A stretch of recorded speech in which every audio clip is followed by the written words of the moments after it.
श्री धर्मेंद्र यादव।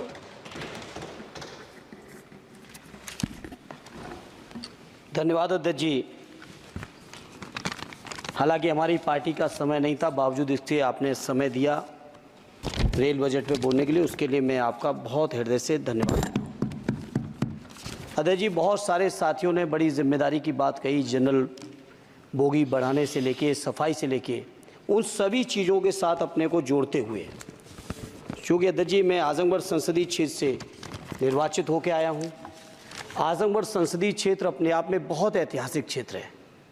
अल्लामा शिबली नुमानी, कैफ़ी आज़मी, अयोध्या प्रसाद हरियोत से लेके तमाम जो हमारे एक से एक महान लोगों की ये सरजमी रही है। अध्यक्ष जी, आजमगढ़ क्षेत्र अलग अलग विविधताओं से भरा हुआ है।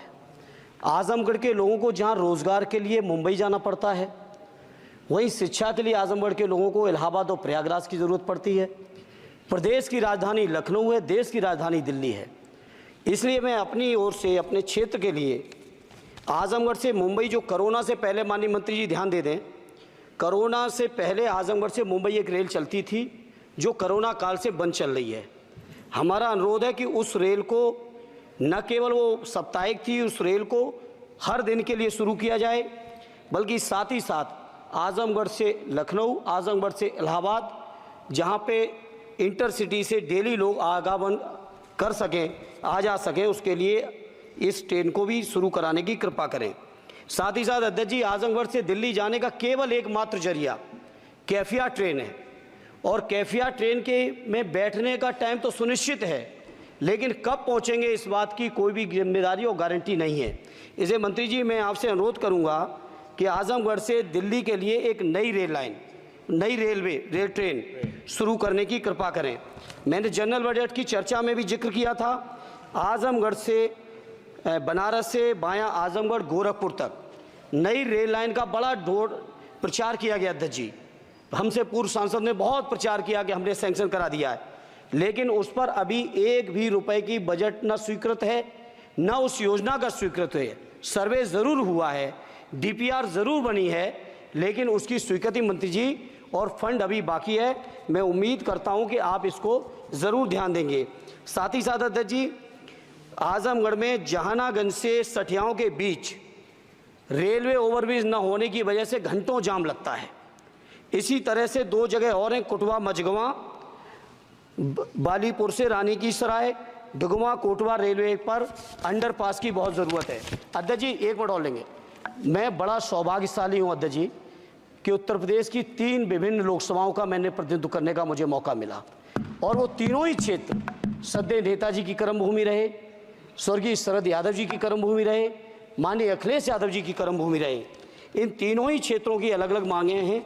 इसके लिए मैं आपसे थोड़ा सा अनुरोध करूंगा अध्यक्ष जी, जब लालू प्रसाद जी, माननीय लालू जी देश के रेल मंत्री थे, उस समय एक योजना की घोषणा की गई थी इसी सदन में। वो घोषणा थी मैनपुरी से एटा, कासगंज होते हुए बदायूं, बदायूं से संभल होते हुए गजरौला तक नई रेल लाइन की घोषणा की गई थी माननीय मंत्री जी, माननीय लालू जी के समय, और आज तक उसकी घोषणा पे कभी सर्वे भी नहीं हुआ। इसलिए मेरा अनुरोध है, वो पुरानी योजना है। धर्मेंद्र जी आप ये समझो अब कि घोषणाएं घोषणा होती थी, कुछ नहीं होता था। नहीं, उसके बाद 10 साल से तो आप भी हैं, 10 साल से ये भी हैं अध्यक्ष जी, ऐसा नहीं है 10 साल से ये भी बैठे हैं। चूंकि हमारी पार्टी के पास समय कम है, इसलिए हम उसको ज़्यादा लंबा नहीं कहेंगे। दूसरा, मैनपुरी से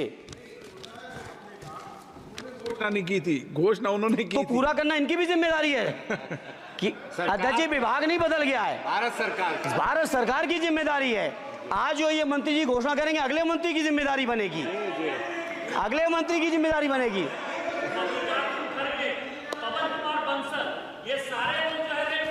अरे 10 साल का हिसाब दे दो, अरे 10 साल का हिसाब दे दो। चलिए धर्मेंद्र जी, अरे मेरे पास समय कम है, उसका दुरुपयोग ना करो। धर्मेंद्र जी बोलिए। अध्यक्ष जी, मैनपुरी से दिल्ली के लिए, मैनपुरी से लखनऊ के लिए, बदायूं से लखनऊ के लिए, बदायूं से दिल्ली के लिए ये रेल लाइनों की सख्त, रेलवे ट्रेनों की सख्त ज़रूरत है। माननीय मंत्री जी, 5वें नंबर की आपकी इकोनॉमी आ गई। आपके पूर्व जो हमारे सदस्य हैं निशिकांत जी, आपके हिसाब से तो सब कुछ बदल गया रेल में। अरे कुछ तो दे दो कि केवल उधर के लिए सब कुछ है।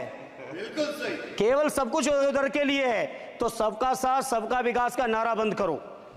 और अगर नारा देना है, नारे को सच बनाना है, प्रधानमंत्री जी की बात को सही साबित करना है, तो माननीय मंत्री जी ये जो मांगे हमने रखी हैं, आजमगढ़ लोकसभा के लिए रखी, मैनपुरी के लिए रखी, आजमगढ़ के लिए, बदायूं के लिए रखी, संभल के लिए रखी, एटा के लिए रखी, इन सभी को पूरी कर दीजिए मंत्री जी।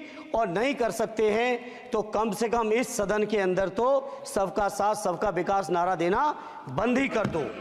और नारा जिस दिन देना बंद कर दोगे और ये कह दोगे कि आप विपक्ष में आपका नहीं करेंगे, उस दिन हम अपने क्षेत्र के लोगों को संतुष्ट भी कर लेंगे। हमारे क्षेत्र के लोग इतने स्वाभिमानी लोग हैं। माननीय अध्यक्ष जी कि आपने मुझे रेल बजट पर बोलने का मौका दिया। मैं माननीय प्रधानमंत्री जी और माननीय रेल मंत्री जी को बहुत बहुत लाइट बीच में छूट गया तो धन्यवाद अध्यक्ष जी।